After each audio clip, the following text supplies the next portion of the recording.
Welcome on Rishabh IAS academy. तो Rishabh IAS academy इस video से एक नई पहल करने जा रही है।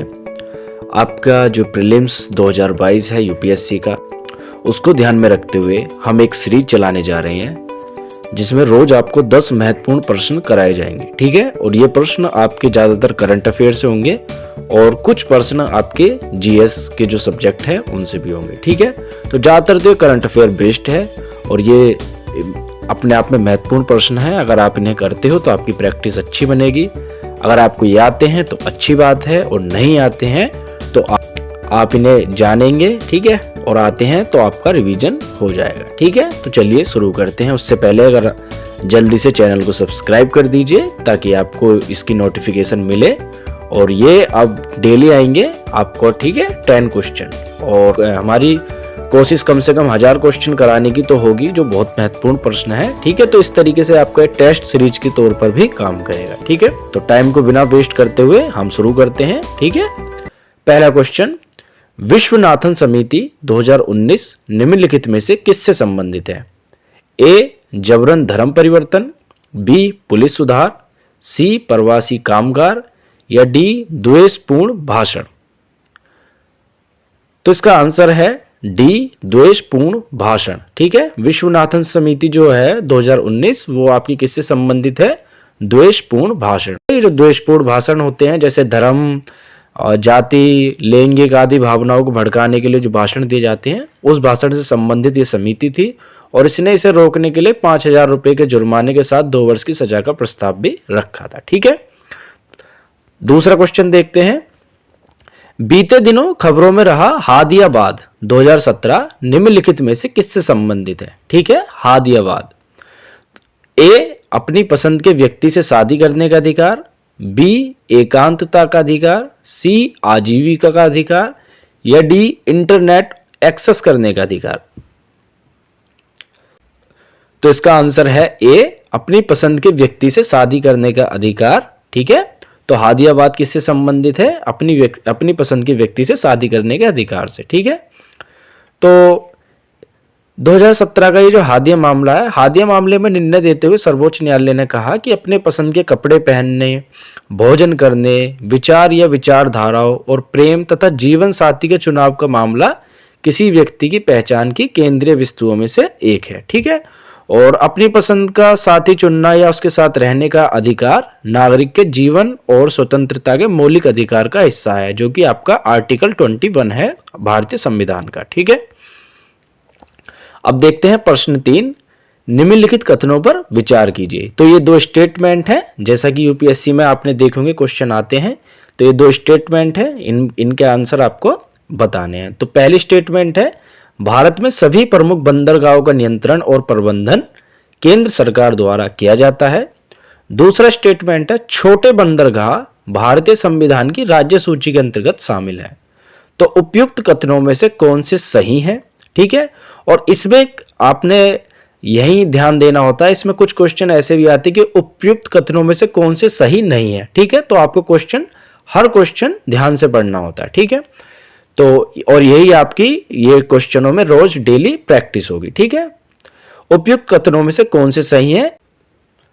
ऑप्शन ए केवल 1, बी केवल 2, सी 1 और 2 दोनों, डी ना तो 1 और ना ही 2। तो इसका उत्तर है ए, यानी केवल 1। भारत में सभी प्रमुख बंदरगाहों का नियंत्रण और प्रबंधन केंद्र सरकार द्वारा किया जाता है। ठीक है, जबकि संसद द्वारा घोषित प्रमुख बंदरगाहों के अलावा जो अन्य छोटे बंदरगाह हैं, वो भारतीय संविधान की समवर्ती सूची का विषय है, ना कि राज्य सूची का। ठीक है, क्वेश्चन 4, ये भी इसमें भी 2 स्टेटमेंट है। पहला स्टेटमेंट है, एंटी डंपिंग ड्यूटी उन सामानों पर सीमा शुल्क है जिन्हें मूल या निर्यात करने वाले देश में सरकारी सब्सिडी प्राप्त हुई है। और दूसरा स्टेटमेंट है, विश्व व्यापार संगठन द्वारा उचित प्रतिस्पर्धा के साधन के रूप में डंपिंग रोधी उपायों को अपनाने की अनुमति दी गई है। ठीक है, उपयुक्त कथनों में से कौन से सही हैं? ए केवल 1, बी केवल 2, सी 1 और 2 दोनों, डी ना तो 1 ना ही 2। तो इसका आंसर है बी, यानी केवल 2। तो हमें पहले यह जानना जरूरी है कि डंपिंग असल में होता क्या है। तो डंपिंग का अभिप्राय किसी देश के निर्माता द्वारा उत्पाद को या तो इसकी घरेलू कीमत से नीचे या उत्पादन लागत से कम कीमत पर किसी दूसरे देश में निर्यात करने से है। ठीक है, यानी कि सपोज करो आपके देश में कोई टीवी या एलसीडी है, ठीक है, और वो भारत में बन रहा है, तो भारत में तो उसकी कीमत है 1000 रुपए, ठीक है, लेकिन अगर वो भारत दूसरे देश में से निर्यात कर रहा है तो वहां उसे वो 800 रुपए का बेच रहा है। ठीक है, तो इसे कहते हैं डंपिंग करना। ये जो मार्केट के रूल होते हैं कंपटीशन को ये खराब करती है। ठीक है, इसलिए अगर किसी देश को लगता है कि वो दूसरा देश डंपिंग कर रहा है तो उसके लिए वो एंटी डंपिंग ड्यूटी लगा सकती है और उसकी कीमत वो वापस उतनी ही कर देती है। ठीक है, तो पहला इस तरीके से स्टेटमेंट गलत है और दूसरा विश्व व्यापार संगठन यानी वर्ल्ड ट्रेड ऑर्गेनाइजेशन द्वारा उचित प्रतिस्पर्धा, ठीक है, अच्छे कंपटीशन के साधन के रूप में डंपिंग रोधी उपायों को अपनाने की अनुमति दी गई है, तो ये सही है। तो ये आपका एक इकोनॉमी का क्वेश्चन है और ये भी आपका करंट अफेयर से ही रिलेट करता है। ठीक है, क्वेश्चन 5, निम्नलिखित कथनों पर विचार कीजिए। पहला, जननी सुरक्षा योजना एक केंद्र प्रायोजित योजना है। दूसरा, लक्ष्य कार्यक्रम का उद्देश्य लेबर रूम में देखभाल की गुणवत्ता में सुधार करना है। और तीसरा स्टेटमेंट, पोषण अभियान का उद्देश्य गर्भवती महिलाओं और स्तनपान कराने वाली माताओं की पोषण स्थिति में सुधार लाना है। ठीक है, तो उपयुक्त कथनों में से कौन से सही है? केवल एक, बी केवल 1 और 2, सी केवल 2 और 3, या डी 1, 2, 3। तो इसका उत्तर है डी, यानी जननी सुरक्षा योजना एक 100% केंद्र प्रायोजित योजना है जिसे गर्भवती महिलाओं के बीच संस्थागत प्रसव को बढ़ावा देकर मातृ एवं शिशु मृत्यु दर को कम करने के उद्देश्य से लागू किया गया है। लक्ष्य कार्यक्रम, लक्ष्य जिसकी फुल फॉर्म है labour room quality improvement initiative का उद्देश्य सार्वजनिक स्वास्थ्य सुविधाओं में लेबर रूम और मैटरनिटी ऑपरेशन थिएटर में देखभाल की गुणवत्ता में सुधार करना है। फिर है आपका पोषण अभियान। तो पोषण अभियान का लक्ष्य है बच्चों जो कि 0 से 6 वर्ष और गर्भवती महिलाओं तथा स्तनपान कराने वाली माताओं की पोषण स्थिति में समयबद्ध तरीके से सुधार करना है। इस तरीके से ये तीनों ही स्टेटमेंट सही हैं। अब है हमारा प्रश्न 6, निम्नलिखित कथनों पर विचार कीजिए। ठीक है, तो इसमें फिर कुछ स्टेटमेंट है। पहली है किसान दिवस इनकी जयंती मनाने के लिए मनाया जाता है। दूसरी स्टेटमेंट है इन्हें चैंपियन ऑफ इंडियाज पीजेंट्स भी कहा जाता है। तीसरा है इन्होंने ऋण मोचन विधेयक 1939 के निर्माण और इसे अंतिम रूप देने में अग्रणी भूमिका निभाई। तो उपयुक्त कथन सर्वाधिक उपयुक्त रूप से निम्नलिखित में से किस व्यक्तित्व से संबंधित है? तो जो तीनों स्टेटमेंट है ये इनमें से किस व्यक्ति से संबंधित है? ए चौधरी चरण सिंह, बी जयप्रकाश नारायण, सी दीनदयाल उपाध्याय, या डी काशीराम। तो इसका उत्तर है ए, ये चौधरी चरण सिंह के बारे में तीनों स्टेटमेंट है। चौधरी चरण सिंह भारत के पूर्व प्रधानमंत्री, ठीक है, और इनकी याद में जो इनका 23 दिसंबर की इनकी जयंती होती है उसको किसान दिवस मनाया जाता है, या जिसे राष्ट्रीय किसान दिवस कहते हैं। ठीक है, और पूरे देश में किसानों के उत्थान और कृषि विकास की दिशा में उनके काम के लिए उन्हें चैंपियन ऑफ इंडिया पीजेंट्स उपनाम दिया गया है। ठीक है, अब देखते हैं क्वेश्चन 7, निम्नलिखित में से कौन संविधान प्रारूप समिति के सदस्य नहीं थे? ठीक है, प्रारूप समिति ड्राफ्टिंग कमेटी जिसके अध्यक्ष डॉक्टर भीमराव अंबेडकर थे। ठीक है, तो उनमें उसमें कुल सात सदस्य थे। तो इनमें आपको बताना है कि कौन सदस्य नहीं थे।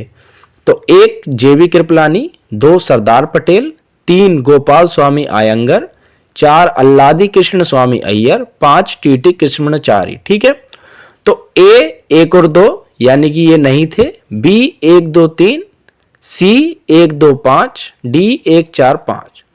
तो आपको पता है कि जेबी कृपलानी और सरदार पटेल प्रारूप समिति के सदस्य नहीं थे। तो जिसमें सिर्फ 1 और 2 है उसे आप वो ही इसका आंसर है, यानी उसका उत्तर है ए। ठीक है, इसके अलावा गोपाल स्वामी आयंगर भी उसके सदस्य थे, अल्लादी कृष्ण स्वामी अय्यर भी थे और टीटी कृष्णचारी भी इसके सदस्य थे। ठीक है, तो इसका उत्तर है ए, जेबी कृपलानी और सरदार पटेल प्रारूप समिति के सदस्य नहीं थे। ठीक है, इनके 7 सदस्यों की बात करें तो 1 डॉक्टर भीमराव अंबेडकर इसके अध्यक्ष थे, एन गोपाल स्वामी आयंगर, अल्लादी कृष्ण स्वामी अय्यर, डॉक्टर के एम मुंशी, सैयद मोहम्मद सादुल्ला, एन माधव राव जो कि BL मित्र के स्थान पर आए थे, और TT कृष्णचारी जो कि DP खेतान की मृत्यु के पश्चात इसके सदस्य बने थे। ठीक है, हमारा क्वेश्चन है क्वेश्चन नंबर 8, निम्नलिखित में से कौन सा कथन असत्य है। ठीक है, भारतीय संविधान बनने में 2 वर्ष 11 महीने एवं 18 दिन लगे। B, भारतीय संविधान के निर्माण होने तक संविधान सभा की कुल 11 बैठकें आयोजित की गई। C, संविधान सभा ने राष्ट्रगान को 26 जनवरी 1950 को अपनाया। या D, संविधान सभा निर्माण संबंधी सर्वप्रथम विचार 1934 में प्रस्तुत किया गया।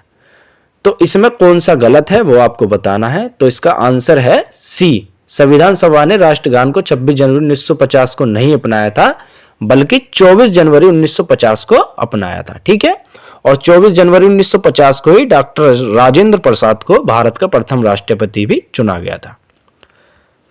क्वेश्चन नंबर 9, किस मुगल सम्राट के काल में ब्रिटिश ईस्ट इंडिया कंपनी ने भारत में अपना सर्वप्रथम कारखाना स्थापित किया था।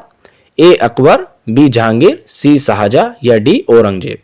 तो इसका आंसर है B, मुगल सम्राट जहांगीर के काल में इंग्लिश ईस्ट इंडिया कंपनी ने भारत में अपना सर्वप्रथम कारखाना स्थापित किया था। ठीक है, मुसलीपट्टनम में एक व्यापारिक कोठी की स्थापना की थी 1611 ईस्वी में।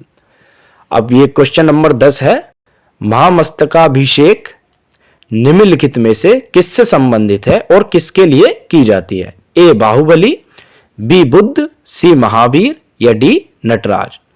तो इसका आंसर है A, बाहुबली। तो जैन धर्म का एक महत्वपूर्ण उत्सव है महामस्तकाभिषेक।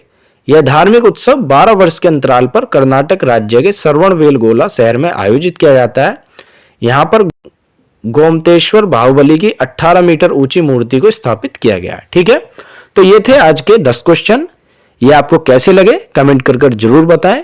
और हाँ, अगर आपको इसका PDF चाहिए तो उसके लिए आप हमारा टेलीग्राम चैनल को भी ज्वाइन कर सकते हैं, जो कि एकदम फ्री है। वहां आपको इसका PDF मिल जाएगा। तो कमेंट कर जरूर बताएं ये क्वेश्चन आपको कैसे लगे, और वीडियो को लाइक करने में जरा भी कंजूसी ना करें। और अभी तक अगर आप चैनल सब्सक्राइब नहीं किया या सोच रहे हैं तो इसे तुरंत कर दीजिए। ठीक है, अब मिलते हैं कल आपको फिर से 10 महत्वपूर्ण क्वेश्चन के साथ। धन्यवाद।